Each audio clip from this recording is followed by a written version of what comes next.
እና በቃ እንደምንም ስብርብር ያሉ ነገሮችን እንትን እያልን ምናምን ሄድን ወደ ጻድቃኔ 13 ሆነን ሄድ ነው እና እዛ ጻድቃኔ ከደረስን በኋላ በመኪና ውስጥ ሆነን ነገሩን። እዚህ ያው የሚበላው በቀን አንዴ ነው እና ልባችን ነው ትርክክ ያለው። ቡሌ ከምግብ ቤት የሚወጣ ትርፍራፊ ማለት ነው።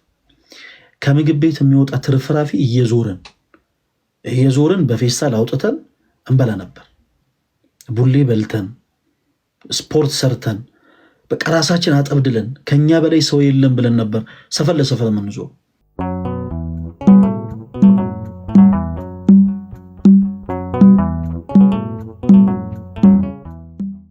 እኔ አገልግሎት የጀመርኩት ከቲክታክም በፊት 2009 ዓ.ም ጀምሮ ነው።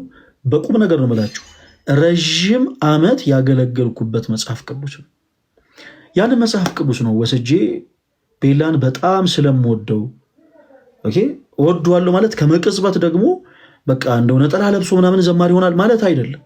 በዝግመተ ለውጥ ሁሉም ነገር የሚሆን እና ቤላ በጣም ስለምወደው በክርስቶስ ፍቅር እጅግ በጣም ስለምወደው ከኔ የበለጠ ደግሞ በመስቀል ተሰቅሎ ስጋውን የቆረሰለት ደሙን ያፈሰሰለት የጌቶች ጌታ የንጉሶች ንጉስ የአምላኮች አምላክ የሆነው ኢየሱስ ክርስቶስ ስለሚወደው ነው ያንን ስጦታ የሰጡት።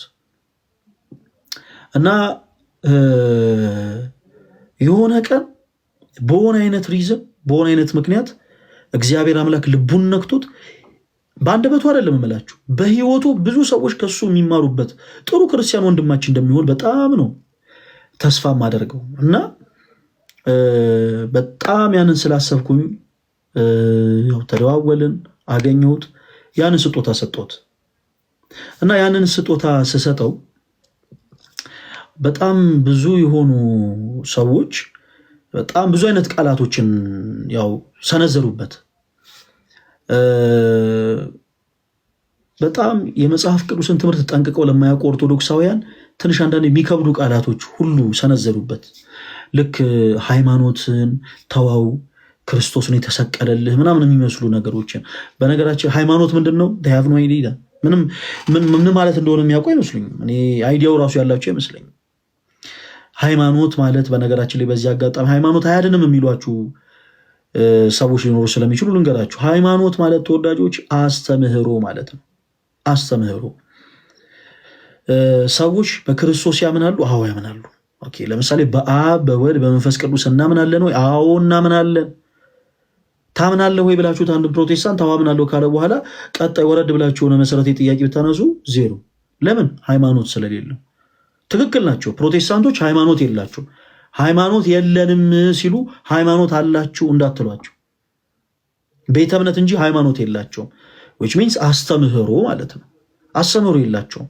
በአብ በወልድ በመንፈስ ቅዱስ ታምናለህ ወይ ከተባለ በኋላ አንድ ሰው ሶስትነቱ እንደምንድን ነው? እግዚአብሔር አንድም ሶስትም ሲባል ምን ማለት ነው ተብሎ የሚጠየቀው ጥያቄ በሃይማኖት የሚመለስ ነው። ምን ማለት ነው? በአስተምህሮ የሚመለስ ነው። አያችሁ? በአብ በወልድ በመንፈስ ቅዱስ ማመን እምነታችን ነው። እግዚአብሔር በአካል ሶስት በመለኮት አንድ ነው ማለት ደግሞ አስተምህሮ ነው። ስላሴ የሚብራራበት መንገድ ሃይማኖት ይባላል። ሃይማኖት የሌለው ሰው ያመነውን ነገር ማብራራት አይችልም ባጭሩ። እና ሃይማኖትን ተው ምናምን የሚል ብዙ ነገር ሰንዝሮበት ቤላ የመለሰው ምላሽ እጅግ በጣም የሚገርም ነበረ። አድርሰናል። እግዚአብሔር ይስጥልኝ። ኢሞሽናል ዳሜጅ ትላለ።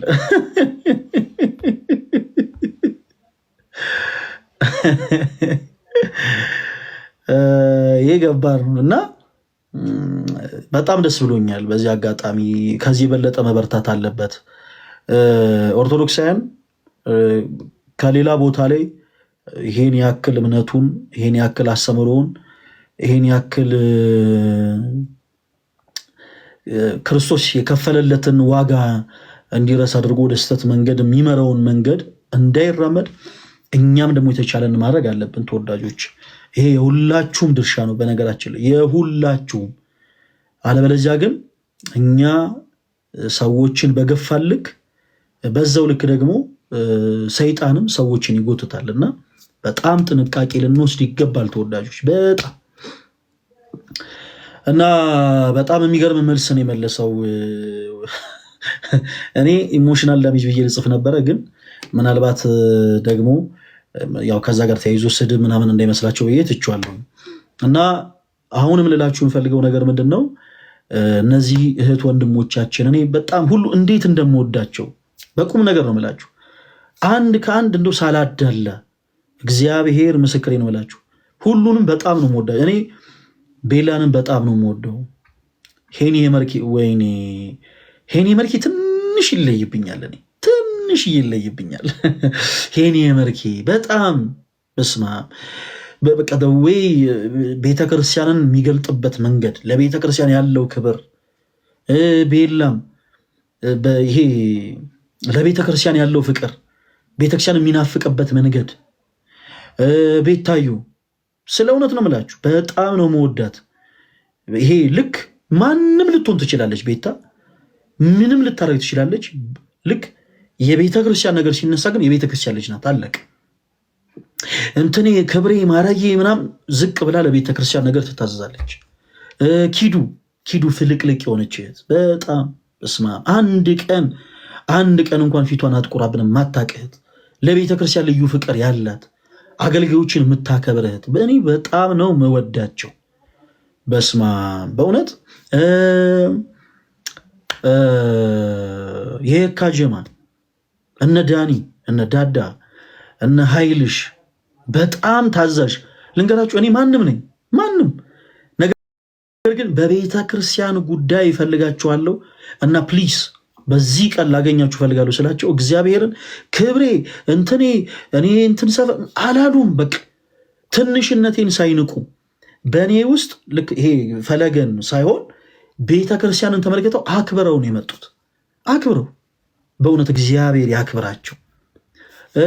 ጃኒና ፊዮና በስማ ፋይናሊ ጃኒና ፊዮና እኔ በቃ ለእርቅ እንኳን ስፈልጋቸው በጣም በጣም በጣም የገረመኝ ነገር ሁለቱም ጋር ሚዲያ ላይ የምታዩትን ነገር ፕሊስ አትመልከቱ ተወዳጆች። ሚዲያ ላይ የሆነ ያሉትን ነገር የተናገሩትን ልባቸው ላይ ያለው ፈሪሃ እግዚአብሔር ልነገራችሁ አልችልም። ስለ እውነት ነው የምላችሁ። በተለይ ደግሞ ለመልአኩ ቅዱስ ገብርኤል ያላቸው ቦታ ልነገራችሁ አልችልም። ለእግዚአብሔር ያላቸው ልብ በጣም የዋሃዎች ናቸው። ጃኒም ፊዮናም በቁም ነገር ነው የምላችሁ በጣም የዋህ ቲክቶክ ላይ እንደሚታዩት ሶሻል ሚዲያ ላይ እንደሚታዩት አይደለም። በጣም ሲበዛ የዋህ ለሰው መጥፎ ነገርን የማያስቡ ለሰው ተንኮልን የማያስቡ በዛው ልክ ደግሞ ለቤተ ክርስቲያናቸው የሚታዘዙ ወንድም እህቶች ናቸው። እነ ሄሉም ጭምር ሄሉ እግዚአብሔርን ነው የምላችሁ በጣም በጣም በተለይ ለቤተ ክርስቲያን ወንድሞች ያላት ፍቅር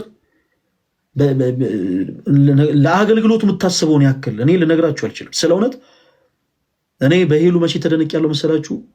ቅርብ ሰሞን ላይ ሳላቅ የተፖሰተ አንድ ቪዲዮ በእኔ ለካ በዘፈን ነው ያላስታውስኩትም እና ዝም ብዬ ሪፖስት አድርጌዋለሁ። ይህን ያክል ተጠንቅቃ ፕሊስ ሪፖስት ያረከውን ነገር አጥፎ ብላ መልእክት ያስቀመጠችልኝ እህት ነች፣ ሄሉም ጭምር። ሄሉ ተወዳጅ። እኔ ሁሉንም እጅግ በጣም ነው የምወዳቸው። ሁሉንም እጅግ በጣም ነው የምወዳቸው። በጣም በጊዜ ሂደት ደግሞ ሁሉም በህይወታቸው ክርስቶስ ኢየሱስን ሰባኪዎች እንደሚሆኑ አምናለሁ። ሁሉም በጊዜ ሂደት ሁሉም ነገር ቅድም እንዳልኳችሁ በዝግመተ ለውጥ ነው የሚሆነው እንጂ ከመቅጽበት የሚሆን አንዳች ነገር የለም። ሁሉም ነገር የሚሆነው ከምንድን ነው ብለናል ተወዳጆች? በዝግመተ ለውጥ አለቅ። ከኛ የሚጠበቀውን ነገር ብቻ እናደርግ። ማንኛችንም ከእናታችን ማህፀን ስንወጣ ጀምሮ መንፈሳዊ ሰዎች አልነበርም። ዛሬ የደረሳችሁበት መንፈስ እድገት አለ አይደለ? ድሮ የለም ነበር። አንዳንድ ጊዜ ዞር ብለን እንመልከት እስቲ። ያንን ጊዜ ያሳለፈናቸውን ታይሞች እንመልከት። ያኔ ያ መንፈሳዊነት የለም ነበር። ዛሬ ላይ ያላችሁ መንፈሳዊነት ደግሞ ነገም ይኖራል ማለት አይደለም። በመንፈሳዊነት እስከበረታችሁ ድረስ እየጠነከረ እያደገ ይሄዳል። እኔ ከዚህ በፊት በጣም የሚገርማችሁ ነገር ተወዳጆች በስፖርቱ ዓለም ነው ያሳለፍኩት። ስፖርት ማለት እንደ የያዘው ሰው ነው። በነገራችን ላይ ሁሉም ነገር መልካምም ነገር ይሆናል፣ መጥፎም ነገር ይሆናል። ለምሳሌ ገንዘብ ሰዎች በአግባቡ ከተጠቀሙት የእግዚአብሔርን መንግስት እንዲወርሱ ያደርጋቸዋል። በሙስና በኮረፕሽን ምናምን ሳይሆን በገንዘባቸው መልካም ነገርን እያደረጉ በክርስቶስ ኢየሱስ አምኖ በጎ ስራ ላይ የሚጸና ሁሉ የዘላለም ሕይወትን ያገኛል። ቅዱስ ጳውሎስ በሮሜ መልእክቱ ምዕራፍ 2 ቁጥር 7 ተናግሯል። እና ገንዘቦቻቸውን ስሁት ለሆነ ነገር ከመጠቀም ይልቅ ቤተክርስቲያንን ለማፈራረስ ከመጠቀም ይልቅ ቤተክርስቲያንን ለመገንባት የሚጠቀሙ ሰዎች በእውነቱ እነሱ ብፁዓን ናቸው። ገንዘቦቻቸውን በአጠቃላይ አለደለም እንዴት ትበላችሁ፣ በቃ የተራበ እያበሉ የተጠማን እያጠጡ የሰውን እንባ እያበሱ መታከም ያልቻለውን እያሳከሙ ድምፃቸውን ሳያሰሙ የሚኖሩ ሰዎች በአጠቃላይ በገንዘባቸው መልካም ነገርን ነው እየገበዩ ያሉት፣ እግዚአብሔርን ነው እያበደሉት ያሉት። በዛው ልክ ደግሞ ገንዘብ ትምክህት የሆነባቸው ሰዎች ምን ይሆናል ማለት ነው? ገንዘብ ለነሱ ጣዖት ይሆናል። የስፖርት ህይወትም ልክ እንደዛ ነው። የታደሉ እነ መሰረት ደፋር እና ሌሎችም አትሌቶች የተለያየ የዓለም ኦሎምፒክ ላይ ሲያሸንፉ ታስታውሱ ከነበረ መቼም ያቺ ይቀራረሳትም። በተለይ መሰረት ደፋር በጣም ባልታሰበ ሁኔታ አልጋ ላይ ተኝታ ነበረ። ልጅ ወልዳ ነበረ። ልጅ ወልዳ ከአልጋ ተነስታ በቃ በአሁኑ አታሸንፍም በተባለችበት ዕለት ትልቅ የዓለም መድረክ ላይ ተገኝታ ተወዳድራ ባሸነፈች ጊዜ ከአንገቱ ያወጣችው የእመቤታችን የቅድስት ድንግል ማርያምን ቅዱሳት ስዕላት ነበር። ይሄ ሰማዕትነት ይባላል ተወዳጆች። ሁሉ ነገር የሆነው በእኔ አይደለም ማለት በራሱ ይሄ ሰማዕትነት ነው። ከነዚህ ወንድሞቻችን የምንፈልገው ያንን ነው። በቃ አለቅ። ያኔ እግዚአብሔር ረድቷቸው እንደ ሰው ሚዲያ ላይ የሚታየውን እንደ ሰው ላይቭ ላይ ሪከርድ የሚደረገውን ሳይሆን እግዚአብሔር የልባቸውን ተመልክቶ አንዳች ደረጃ ላይ ሲያደርሳቸው ያኔ በጉብዘናቸው ወራት እግዚአብሔር እንዲረሱት ብቻ ነው እኛ ማንፈልገው። የኛ ፍላጎት ያን። የእግዚአብሔር ደግሞ ፍላጎት ደግሞ የዘላለም መንግስቱን ይወርሱለት ዘንድ ነው። ኖረው ተስፋ የሚያደርጓት መንግስተ ሰማያትን እንዲወርሱ ነው። እና እኔ ከዚህ ቀደም ያሳለፉት ቀደም ካልኳችሁ በስፖርት ህይወት ነው። በስፖርት ህይወት ስናሳልፍ በጣም የሚገርማችሁ ነገር በጣም የምወዳቸው ጓደኞች ነበሩን። አሁንም ድረስ ከአንድ ጓደኛ ጋር አብረን ደረሳለን። አንድ ምህረት ብርሃኑ የሚባል ወዳጅ አለኝ። እንዲህ አሁን ከእናንተ ጋር እንዲህ አይነት ነገሮችን ካወሩኝ በኋላ ዞር ብዬ ደግሞ ከእሱ ጋር ደግሞ እቀላለዳለሁ። አሁንም ድረስ ጓደኛሞች ነን እና በጣም የሚገርማችሁ ነገር ምንም ስለ ቤተክርስቲያን ምንም የምናውቀው ነገር የለም። በቃ ምንም ስለ ቤተክርስቲያን ምንም የምናውቀው ነገር የለም። ቤተክርስቲያን ስንት በር ራሱ ይኑራት አናውቅም። ሰው ሌላ ነገር አያውቅ። ቤተክርስቲያን እንኳን ስንት በር እንዳላት ያውቅ። እኛ ምንም የምናውቀው ነገር የለም። ምንም የምናውቀው ነገር የለም። በአንገታችን ማህተብ አለ። ኦርቶዶክሶች ነን። በቃ ምንም የምናውቀው ነገር የለም። ሮብ አንል ዓርብ አንል በስፖርት ሰበብ የማንበላው ነገር የለም። የጎደለብን ነገር የለ። በጣም የሚገርማችሁ ነገር ይሄ ቡሌ ታውቃላችሁ? ቡሌ ከምግብ ቤት የሚወጣ ትርፍራፊ ማለት ነው። ከምግብ ቤት የሚወጣ ትርፍራፊ እየዞርን በፌስታል አውጥተን እንበላ ነበር። ቡሌ በልተን ስፖርት ሰርተን በቃ ራሳችን አጠብድለን ከኛ በላይ ሰው የለም ብለን ነበር ሰፈር ለሰፈር የምንዞር። በጣም የሚገርማችሁ እንደውም እኛ ቡሌ የምናወጣባቸው ምግብ ቤቶች ላይ ሌሎች ሰዎች ቡሌ ለመውጣት ራሱ ከመጡ ቁጭ አድርገን አንበርክከን ገርፈን ሁለተኛ እንዳይመጡ አድርገን ነበር ምን መልሳቸው። አሁን እንግዲህ ፈለገ አትናቴዎስ እንግዲህ ፊቱ አሁን ቡሌ በልቶ የመጣ አይመስልም አይደል? ያኔ እንደዛ ነበረ። ግን ያኔ የቀድሞ ህይወታችን ልክ እንደዛ ነበር። በቁም ነገር ነው የምላችሁ። በቃ ምግብ እንበላለን። ትልቁ የኛ ቁም ነገር ምግብ መብላት ነው። እንደውም በጣም ካሳለፍንባቸው የፍቅር ጊዜያት ላይ የማረሰው እኛ ሰፈር አንድ ስጋ ቤት አለና ከዛ ስጋ ቤት ቡሌ ልናወጣ ሄደን በኩርቱ ፌስታል በጣም የሚከብድ ምግብ ሰጡ። በቃ በጣም ከባድ ነውና ምንድን ነው ነገር ብለን በቃ እንደምንም ወስደን ተደብቀን ልንበላ ክፈት ስናደርገው ለካ ቤቱ ተመርቆ ነበረና ይሄ ለሰው ሁሉ ጥሬ ስጋ ተቆርጦ ዳጣ የነካው ምናምን ጥሬ ስጋ በአጠቃላይ ነው ያውጥተው የሰጡን። በቃ እጆቻችን ዘረጋን ወደ ላይ። እንደዛን ቀን እግዚአብሔርን አመስግነነው አናቅም። ህዝቤ ጠግቧል አለ። እንደውም ምሬ የሚባለው ጀለሴ ጌታ ሆይ ህዝቤ ጠግቧል አለ። ተጠራራን እንዳለ ሁላችንም ከሰፈር ተጠራራን እና አንተ ክርቢት፣ አንተ ሽንኩርት፣ አንተ ቢላ፣ አንተ መክተፊያ፣ አንተ የሆነ ነገር ይዘና ነገ እንገናኛለን። ከማርያም ጀርባ ጨፌ የሚባል ሜዳ አለ። ያው ሰፈር የሚያውቁን ያውቁናል። እና በበነጋታው ቤት የማይቆጣ ሰው ተመርጦ ከኛ መሃል ያንን ስጋ ፍርጅ ውስጥ አስቀምጦ በበነጋታው ስጋውን ይዘን ተገናኝተን የዛን ቀን የሰራነው ስፖርት እኔ አይረሳኝም። ምን ልበላችሁ እንዴት በቃ የዛኔ እስከ መጨረሻው አውቃለሁ የሚል ኮሜንት አላየሁም። ወይኔ ቡሌ ስበላ የሚያቀኝ ሰው አለ ማለት ነው። እና ያኔ የሰራነው ስፖርት ልነግራችሁ አልችልም። በቃ አፈር ከድሜ በልተን መጨረሻ ላይ ስጋዋን እዛው ሜዳ ላይ ከትፈን ጠብሰን በፍቅር ነው የተመገብነው። ይህን ሁሉ ነገር ያነሳውላችሁ ሆዳችሁ እንዲጮህ ምናምን አይደለም፣ ግን እንዲህ አይነት ህይወት አሳልፍ ያለው ነኝ። ምንም የምናውቀው ነገር የለም። በቃ ምንም ያኔ ሴትን እንላከፋለን፣ ስፖርት እንሰራለን። ከዛ ደግሞ ጸብ ሲኖር ደግሞ ከሰው እንጣላለን። ያልተጣላ ነው ሰው የለም እግዚአብሔር በሚያውቀው። በእድሜ ከሚተልቀን ሁሉ ጋር ሳይቀር በጣም ትልልቅ ከሚባሉ ሰዎች ጋር ሁሉ ሳይቀር እንጣላለን። እግዚአብሔር ረድቶን ያው ዛሬ አዋቂ ስንሆን እንግዲህ ከሁሉም ጋር ሰላም ፈጥረናል። እግዚአብሔር የተመሰገነ ይሁን። ግን ያኔ እንጣላ ነበር። በቃ ለተንኮል በጣም የሚገርማችሁ ነገር ከሜዳው ከስፖርት 7 ሆነን እንወጣና መሀል አስፓልት ላይ ክብ ሰርተን ፑሻፕ እንሰራ ነበር። ከዚህ በላይ ታዲያ መታበያ አለ? ከዚህ በላይ ክርስቶስን አላዋቂነት አለ? በቃ ለኛ ትልቁ ቁም ነገር ያነበር የሚመስለን እና እግዚአብሔር እርሱን እንድናቅ ሲፈልግ አንዲት ቀን መረጠ። አንዲት ቀን እና አንድ በጣም የምንወደው ወዳጅ ነበረ። ለምን ጸበል አንጀምርም ምናምን አለን እና ሁላችንም አዋዋላችን ትክክል ስላልሆነ ለምን ጸበል አንጀምርም ምናምን ሲል በቃ ጸበል ሄደን ሪ ምንድን ነው የመሰለን። በተለይ እኔ ሄጄ ምጩ እንዲያርጎ እና በጣም ፈራን። ደግሞ ሁላችንም የፈራነው ምንድን ነው መሰላችሁ? ይሄ ጸበል ቦታ የሚባል ነገር አለ። ለጨዋታው ነው እንደዚህ ብላችሁ ይሄ መተት ተደርጎብኝ ነው ምናምን ይሉ የለ እና እኛ በደህና ነገር አይደለም ተደረገብን ብለን የምንጮህ ከጮህንም እንዋረዳለን አለን። ምክንያቱም የምንበላው ቡሌ ነው። አስቡት፣ ጸበል ገብተን በምንድን ነው የገባው ሲሉ ቄሱ በቡሌ ሲል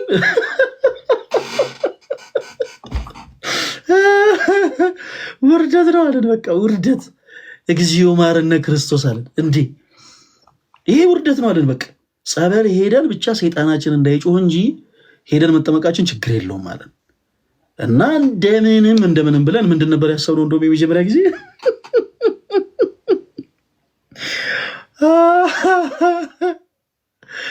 ወይ ጌታ ኢየሱስ። እና ምንድን ነበር ያሰብነው የመጀመሪያ ጊዜ?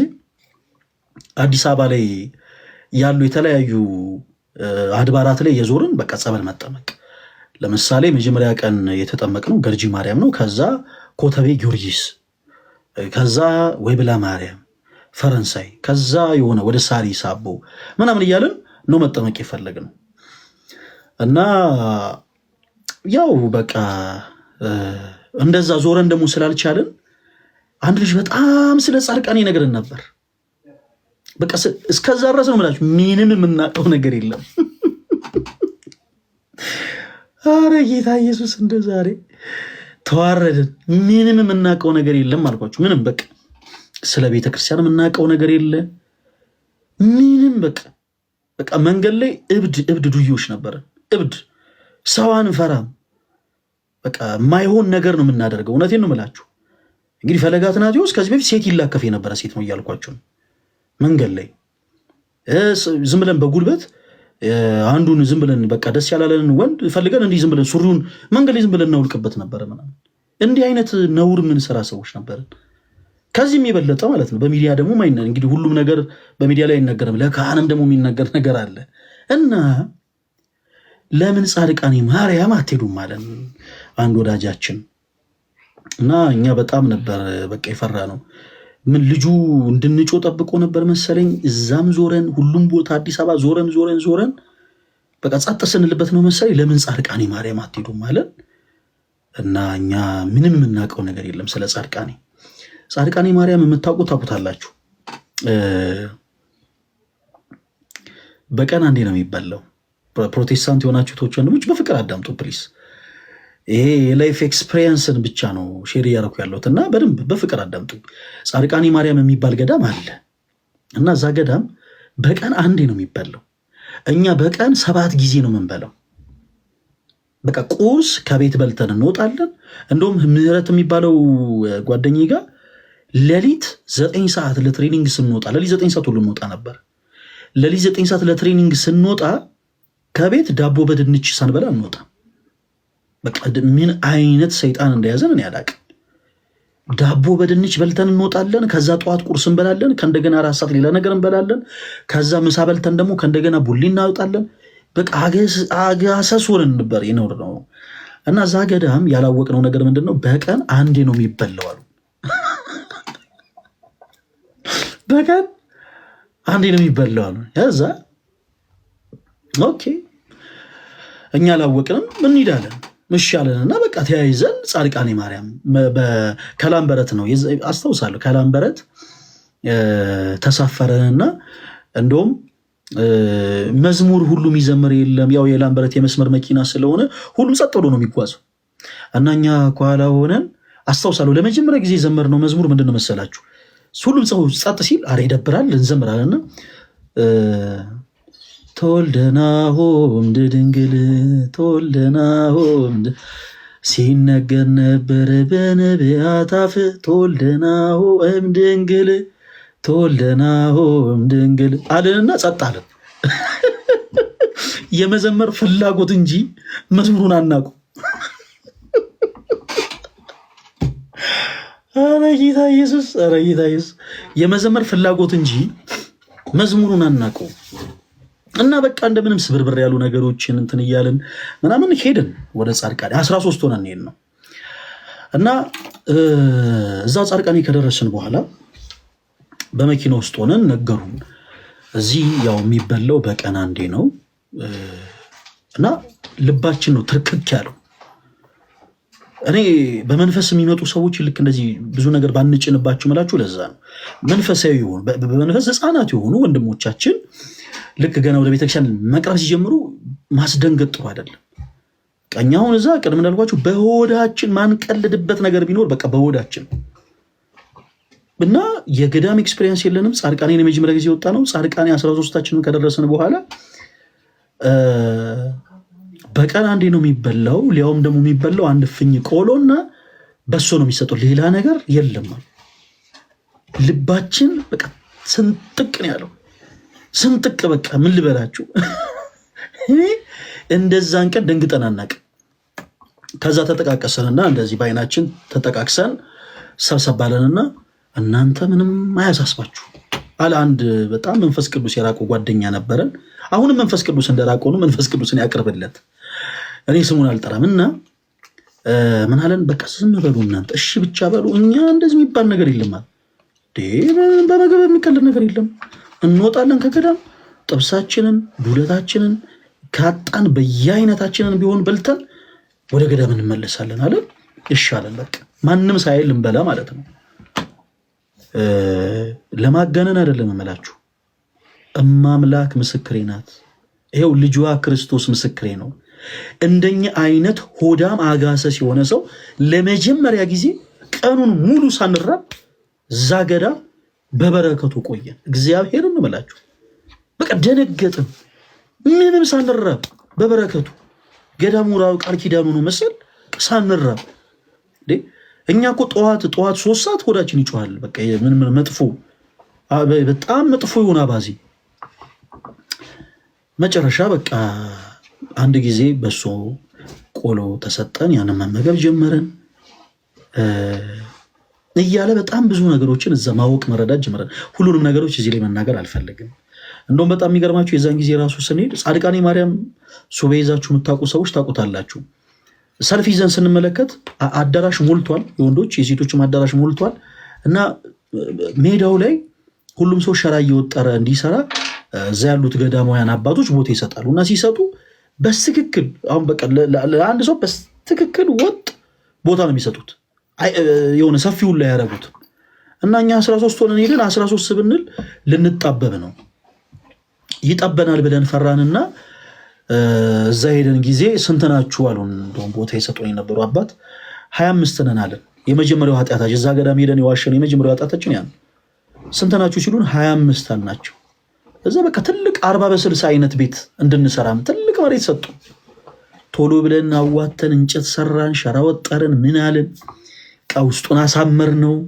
ጥሩ ጸሎት ቤት አስመሰል ነው። ምን ልበላችሁ በቃ ከዛ ግን ሳናቀው እንደ ቀልድ መተን ተሳስቀን መተን እያለገጥን መተን ስንመለስ ቤተክርስቲያንን አውቀናት ተመለስን። ስንመለስ በቁም ነገር ነው የምላችሁ 1 ወር ነው እዚህ የተቀመጥነው። ብዙ ነገሮችን ተማርን።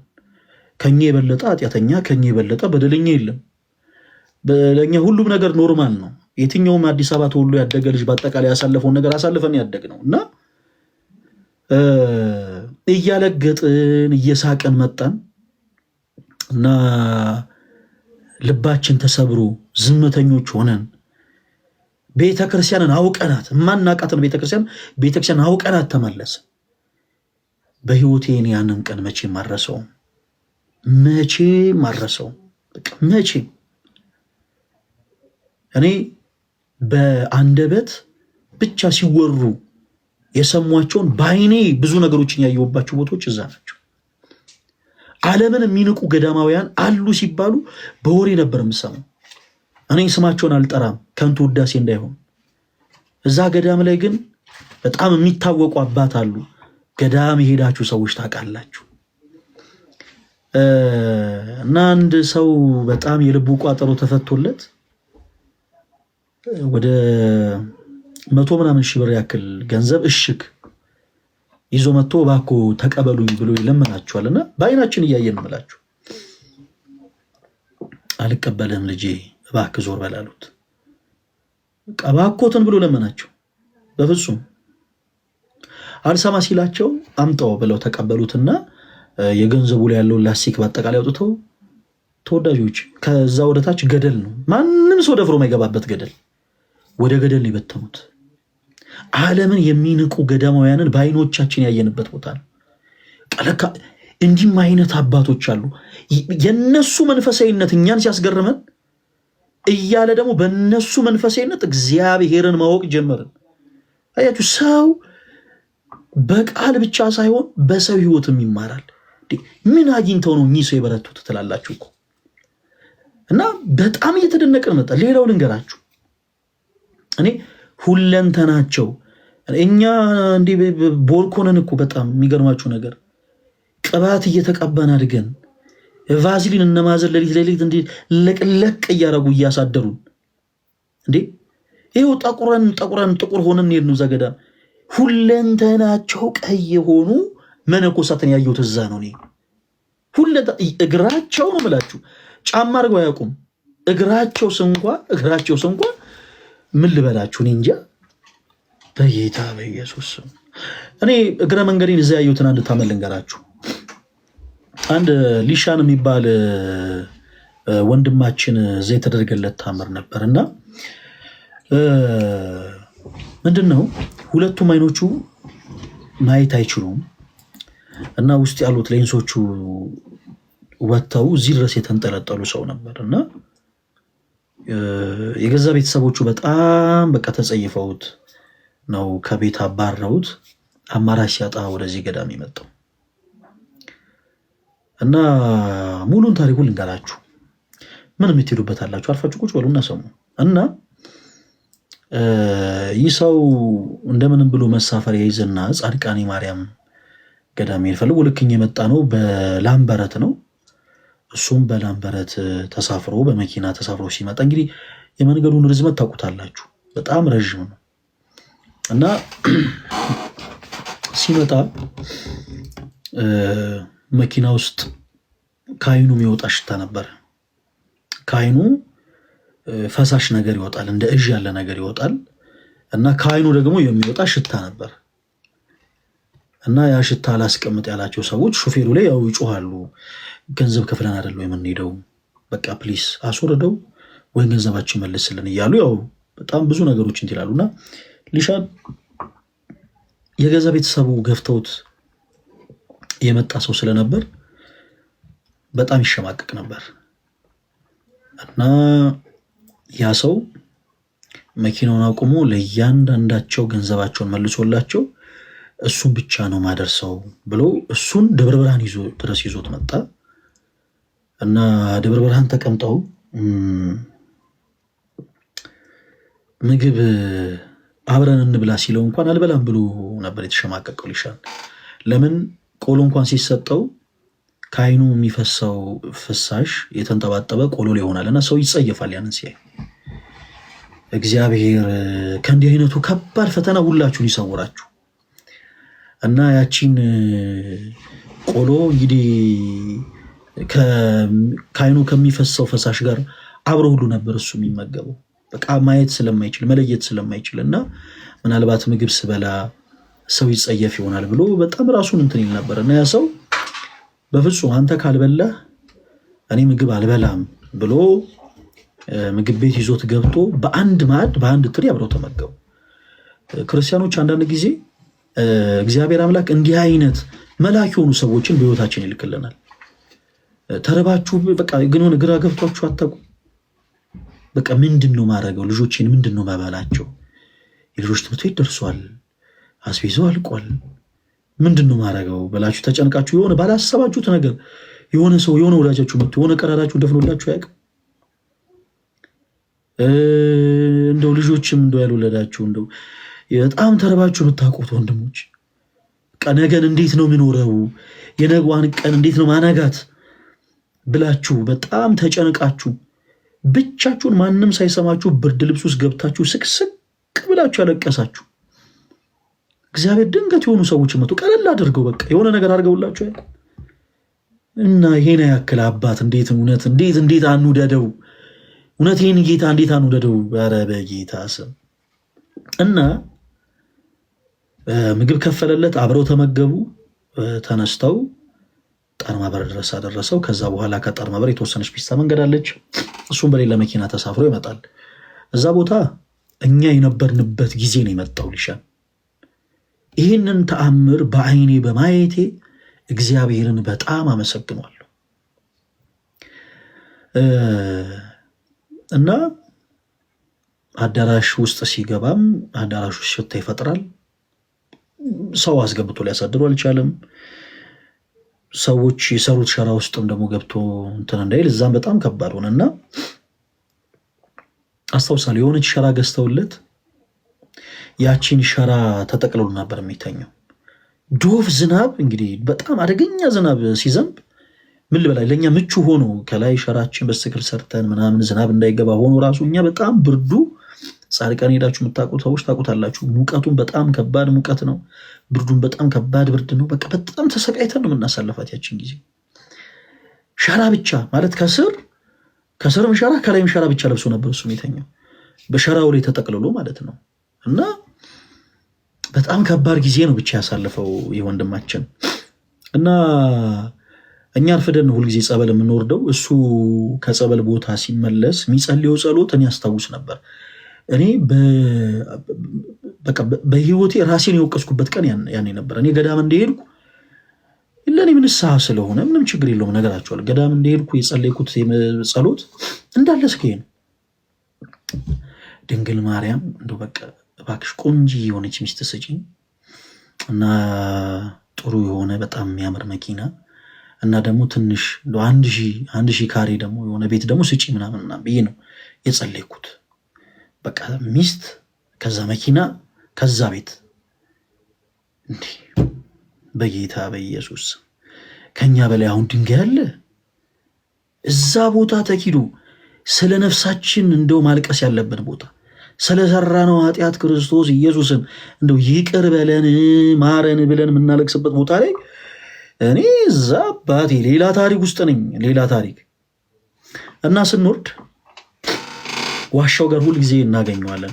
ሰዎች ናቸው ጸበል ያው ይታወቃል ገዳም ውስጥና ሰዎች ይዞት ይሄዳሉ፣ ሰዎች ይዞት ይመለሳሉና ሁሌ ዋሻው ጋር ስንደርስ እሱ የሚጸልያት ጸሎት ሁለንተኔን ነው በነገራችን ላይ ሰባበረው። ምን ይላል መሰላችሁ? እመቤቴ እወድሻለሁ፣ አውቃለሁ አንቺም ትወጂኛለሽ፣ በቃ አይኔን ብቻ አብሪልኝ ተወጂኝ የለ አይኔን ብቻ አብሪልኝ ይላታል በመብርሃን። ሁሌ ነው የምላችሁ እመቤቴ በቃ ልክ ዋሻው ጋር ሲደርስ ያውቀዋል። እዛ የማይጠንት የዕጣኑ ጢስ ስለሚሸት ያውቀዋል ቦታውንና ልክ እዛች ጋር ሲደርስ እመቤቴ እወድሻለሁ አውቃለሁ አንቺም ትወጂኛለሽ ተወጂኝ የለ በይ በቃ አይኔን ብቻ አብሪልኝ ይላታል። እኔ ሆዴ እንዴት ስፍስፍስፍ እንደሚል ይህን ነገር ስሰማ ደግሞ ወይ በቃ እኔ ድምፁ ነው መሰለኝ የበለጠ የሚያሳዝነኝ እንጃ ለነገራችሁ አልችልም። እንኳን ጌታ ሆይ እንኳን የአምላክን እናት እንኳን የጭንቅ አማላጇን ድንግል ማርያምን አይደለም የኛን የጨካኞቹን አንጀት ራሱን ያራራ ጸሎት ነው የሚጸልዩ እና ምን ይፈጠራል? እንዳረፍ ሁሌ አርፍደን አይደለም የምንነሳው እና በ21ኛው ቀን እዛ ከሄደ በ21ኛው ቀን እመቤታችን በህልሙ ተገልጣለት እና ወደ ጸበሌ ብለው ነበር እና ተነሳ። ሰዎች ይዘውት ወደ ጸበል ወሰዱት። ብዙ ጊዜ ሊሻን ሲጠመቅ ቁጭ ብሎ ነው የሚጠመቀው፣ ጀርባውን ነው የሚያስመታው። እና ጋይስ እኔ እንዴት ብዬ ልንገራችሁ፣ እንዴት ብዬ በአይኔ ያየሁት ነገር ነው። ሁለት አይኖቹ እዚህ ድረስ ተንጠልጥለው የነበረ ሰው አይኖቹ ተመልሰው ገብተው ማየት የማይችሉት አይኖቹ ማየት ችለው ነው ከጸበል ይወጡ። በኢየሱስ ስም እዛ የዛን ቀን እዛ ቦታ የነበረው በቃ ድባብ በጣም ይለይ ነበር። ቀለቅሶ ብቻ አይኖቹ በርተው በድምጽ ይለያቸዋል። እጁን ይዘው ሲመሩት የነበሩትን ልጆች በአጠቃላይ ያውቃቸዋል። እንዴ ምናምን ብለው ገና ሲመጡ አንተ እጅን ይዘህ ትመራ የነበርኩ ልጅ አይደል እያለ እያለቀሰ ያቅፋቸዋል። የሆነ ሰው ሲመጣ እናንተ የሆነ ቆሎ የምትገዙልኝ በሱ የምትገዙልኝ ልጆች ናቸው አይደል፣ ስኳር የምትሰጡ ልጆች ናቸው አይደል እያለ እቅፍ ያደርጋቸዋል። ሸራ የገዙለት ሰዎች ሲመጡ እነሱን በድምፅ ይለያሉ፣ ሁሉም እቅፍ ያደርጋቸዋል። እና በህይወቴ በጣም ተደነኩ። እኔ እንደዚህ አይነት ተአምር እኔ በአይኔ ተመልክቼ አላውቅም። በአይኔ ለመጀመሪያ ጊዜ ፎር ዘ ፈርስት ታይም እንዲህ አይነቱን ሚራክል ተመለከትኩኝ። እናም በዚህም ደግሞ የድንግል ማርያም ልጅ ኢየሱስ ክርስቶስን በእውነት አመሰገንኩት። በጣም የገረመኝን ነገር ልንገራችሁ። ከ2 ዓመት በኋላ በጣም ይሄን የገጠመንን ታምር እዚህ የነበረን 10 ልጆች በአጠቃላይ በየሄንበት ሁሉ እያወራን ከ2 ዓመት በኋላ ለምን ተመልሰን አንሄድም ብለን ራሳችን አዋታን ትራንስፖርት ይዘን መኪና ኮንትራት ይዘን ወደዛ ቦታ እንሄዳለን እና ሊሻን ይኖር ይሆን ብለን እንፈልገው ጀመር ገዳም ውስጥ እና እመብርሃን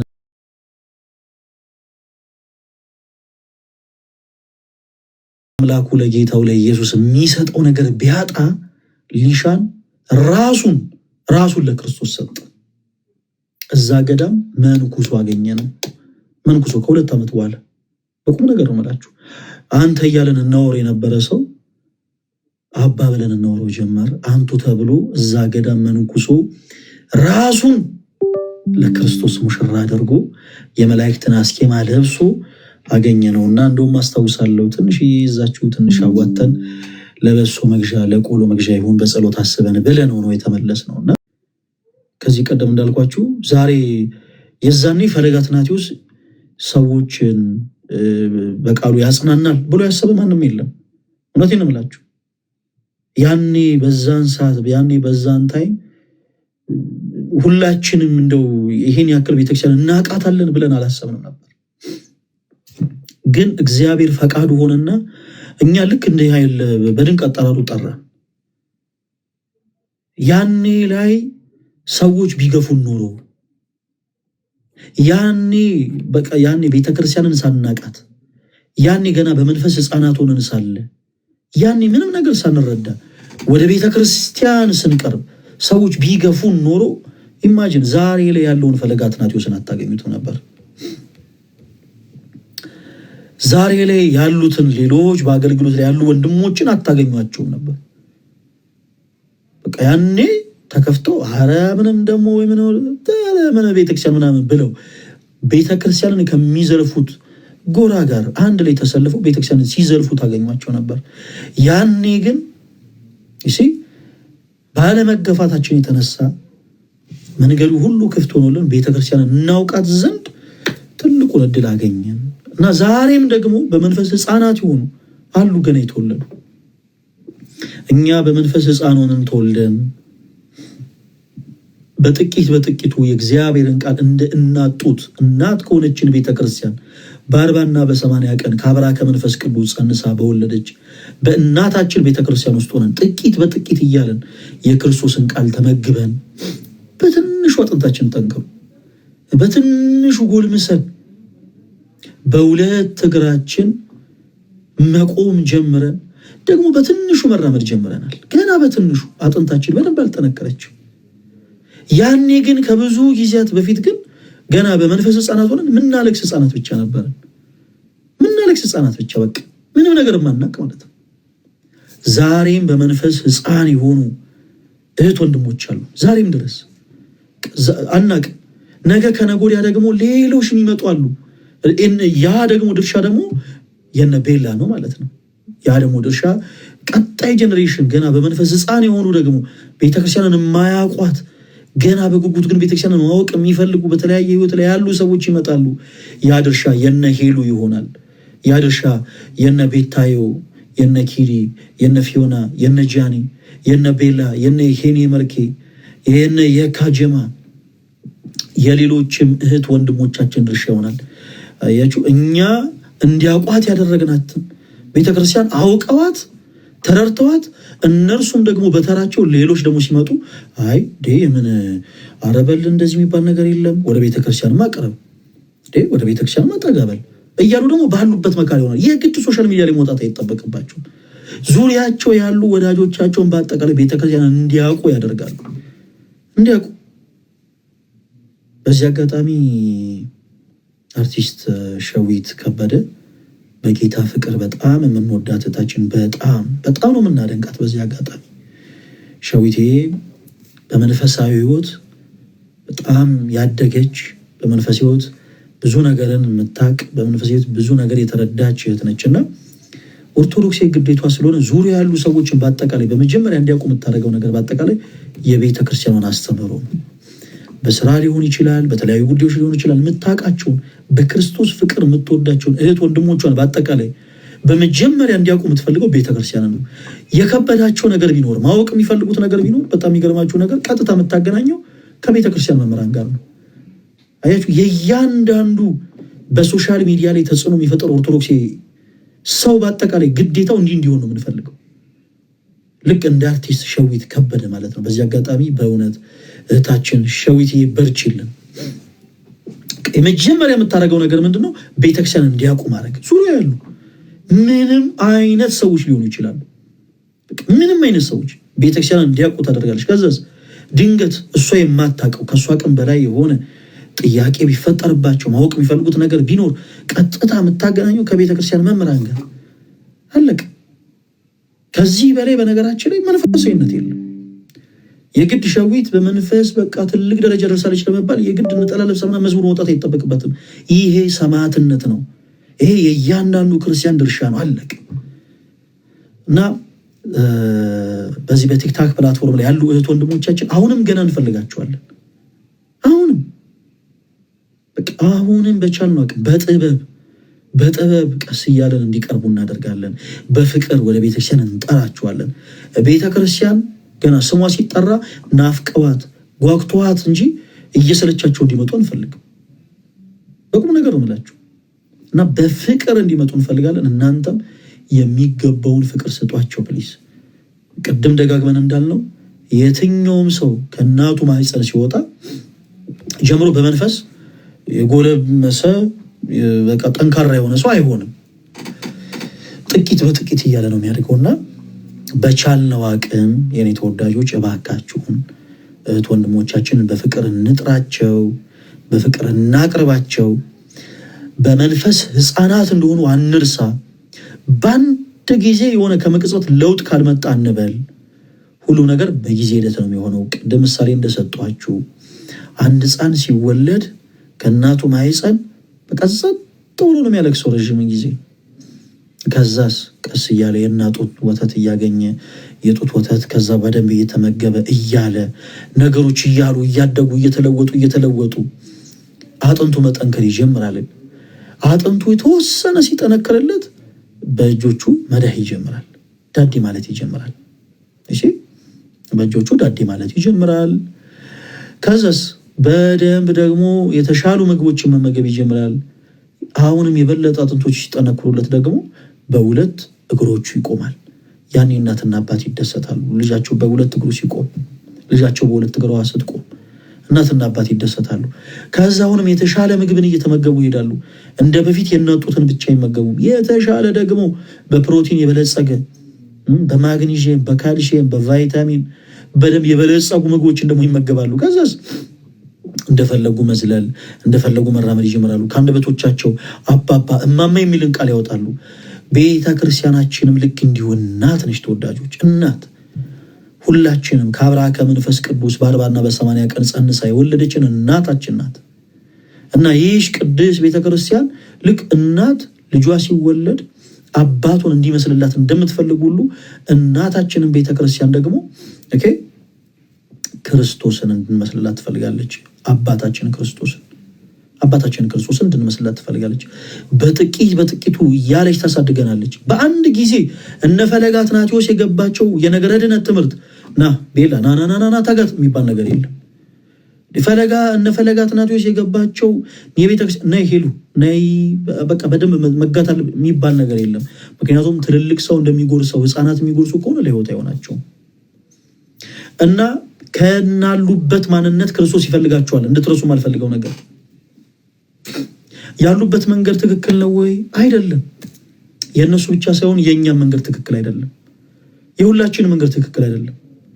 እኛ እኮ ሶሻል ሚዲያ ላይ ከመጣን በኋላ እኮ ነው መንፈሳዊ ሰዎች የመሰልነው እንጂ እንደኛ እኮ ደካማ የለም እኮ። እንደኛ ዕለት ዕለት ክርስቶስን የሚበድል እንደኛ ዕለት ዕለት ክርስቶስን የሚያስቀይም ሰው የለም።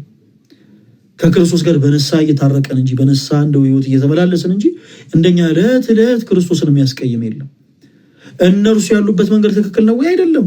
እነርሱ ብቻ ሳይሆኑ ቅድም እንዳልኳቸው እኛም ያለንበት መንገድ ትክክል አይደለም። ግን መርሳት የሌለብን ነገር ከነ ማንነታቸው ክርስቶስ ይፈልጋቸዋል።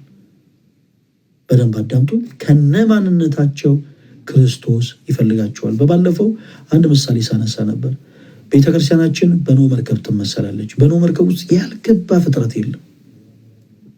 ያልገባ ቢራቢሮ፣ ሻርክ፣ አዞ፣ ከርከሮ፣ ቀበሮ፣ ድኩላ፣ ተኩላ ምናምን ያልገባ እንስሳ የለም። እርግብ ገብቷል፣ ጅብ ገብቷል። ያልገባ ነገር የለም። በዚህች ቤተክርስቲያን ውስጥ ሁላችንም እንደዚህ ነን። በኖህ መርከብ ውስጥ የተለያዩ ነፍሳት እንደገቡ ሁሉ በቤተክርስቲያን ውስጥ የተለያየ አይነት ፐርሰናሊቲ ያለን ሰዎች ነው ያለን። ብዙዎቻችን በፍትወትም እንወርቃለን። በፍትወት ግን ክርስቶስ ንስሐን የሚቀበል አምላክ ስለሆነ ንስሐችን ይቀበልልናል። በስርቆት እንወርቃለን። ሰውን በቃ ምንበድላለን። ሰዎች ምንጨቁናለን። ሰዎች ላይ ከፉ ቃላቶችን ምንሰነዝራለን። የሰዎች ልብ ምናደማለን። ከዚሁ በጣም የሚደንቀው ነገር በዚሁ ማንነታችን ክርስቶስ እኛን ይፈልገናል። ቤላን እናንተ ልትጠሉ ትችላላችሁ። አሁን እኛ እያበረታተን አይደለም። ቤላ ተወዳጅ ወንድማችን ቀስ እያለ ከጊዜ ሂደት ነገሮችን እንዲያቆም ሁሉን ነገር ትቶ ወደ ክርስቶስ እንዲቀርብ እንፈልጋለን። ግን መኑን ስለ ዛሬ ግን ስናወራ ሁላችንም ጠልተነው ክርስቶስ ይፈልገዋል ከነዚሁ ማንነቱ። ለዛ እኮ ነው እስትንፋሱን ያልነጠቀ። ሄሉ ተወዳጅታችንን ሁላችንም ውይ በቃ ዞር በይልን ልንል እንችላለን። እመኑን ከነማንነቷ ግን ክርስቶስ ይፈልጋታል። ከነማንነቱ እኔና እናንተን ከነማንነታችን የፈለገን ጌታ እንዴት እነሱን ከነማንነታቸው ይፈልጋቸዋል። እነ ጃኒን፣ እነ ፊዮናን፣ እነ ቤታዮ፣ እነ ኪዱን፣ እነ ሄኒ የመርኬን ሌሎችንም እህት ወንድሞቻችን በአጠቃላይ ክርስቶስ ከነ ማንነታቸው ይፈልጋቸዋል። የሆነ የነሱ ድክመት ሶሻል ሚዲያ ላይ ስለወጣ ብቻ እነሱን እንደ ኃጢአተኛ እየቆጠረን ራሳችን እንደ ጻድቅ እየቆጠረን ፕሊስ አንሞኝ ተወዳጆች። የእኛን ኃጢአት፣ የእኛን ነውር፣ የእኛን በደል ከልሎ ሸፍኖልን ያለው ማን ነው? ክርስቶስ ከልሎልን ስንል የከለለው ከሰው እንጂ ከእርሱ አይደለም። ከእርሱ የሚደበቅ ነገር የለም። ግን እንደው ከሰው ሁሉ ኑራችንን ደብቆ ከልሎ ያኖረን ጌታ ነው። ስሙ የተመሰገነ ይሁን። ስለዚህ እኛም ደግሞ የሰው ኃጢአቶችን ደባቂዎችን ነን፣ የፍቅር አራሚዎችን ነን፣ በፍቅር ሰዎችን የምንገስጽ ነው ተወዳጆች። እና ዛሬ እንደ እግዚአብሔር መልካም ፈቃድ ይሄን ለማለት ነው የፈለኩት። ይሄን ለማለትም ጭምር ነው የገባሁት። በመንፈስ ሕፃን የሆኑ እህት ወንድሞቻችን በዚህ አጋጣሚ ደግሞ ለነሱ ማስተላለፍ ፈልገው መልእክት ለነ ቤታዮ፣ ለነ ኪዱ፣ ለነ ፊዮና፣ ለነ ጂያኒ፣ ለነ ቤላ፣ ለነ ሄኔ መርኬ፣ ለካጀማ፣ ለነ ሄሉዬ እናንተን ክርስቶስ ኢየሱስ አብዝቶ ይወዳችኋል። አብዝቶ ክርስቶስ የሚያየው እናንተ በሶሻል ሚዲያ ወጣችሁ ከአንደበታችሁ የወጣው መጥፎ ቃል ሳይሆን ቤታችሁን ዘግታችሁ ከልባችሁ የተጸጸታችሁትን ሐሳብ ነው ክርስቶስ የሚረዳው። ማንም ሳያያችሁ ማንም ሳይመለከታችሁ ቤተክርስቲያን ቀርባችሁ ብቻችሁን ለእርሱ የነገራችሁትን ነገር ነው ክርስቶስ የሚረዳችሁ። እና ይህን ያክል ደግሞ የተረዳችሁን ጌታ ደግሞ ይበልጡን አስደሱት። ሰውን አይደለም፣ ፈለገ አትናትዮስን አይደለም፣ ሌሎች ሰዎችን አይደለም፣ ክርስቶስን አስደሱት። እስከዚህ ሰዓት ድረስ እግዚአብሔር አምላክ ቸር አምላክ በቸርነቱ መሐሪ አምላክ በምሕረቱ ይቅር ባይ አምላክ በይቅርታው ወደ አምላክ በጠባቂነቱ ዘመናትን በዓመታት ዓመታትን በወራት ወራትን በሳምንታት ሳምንታትን ደግሞ በቀናት ከፋፍሎ ሁላችንንም እኔና እናንተ ለዚህ ቀን ካበቃን እኛም ያቺን ደግሞ የነሳን ዕድሜ ቆጥረን በንስሐ ሕይወት ተመላልሰን ራሳችን ወደ ክርስቶስ እቅፍ ልናቀርብ ይገባል። ወደ ክርስቶስ እቅፍ መርሳት የሌለብን ነገር ሁላችንም ደግሜ ስማችሁን ልጥራ፣ እነ ቤላዬ፣ እነ ሄኔ መርኬ፣ እነ ፊዮና፣ እነ ጃኒ፣ እነ ቤታዮ፣ እነ ኪዱ፣ እነ ሄሉ ክርስቶስ በቀራንዮ መስቀል ተሰቅሎ ለኔና ለእናንተ ሲል ስጋውን ቆርሶ ደሙን አፍስሶ ለዘላለም አስታርቆናል ከራሱ ጋር ከባሕርይ ሕይወቱ ከአብ ከባሕርይ ሕይወቱ ከመንፈስ ቅዱስ ጋር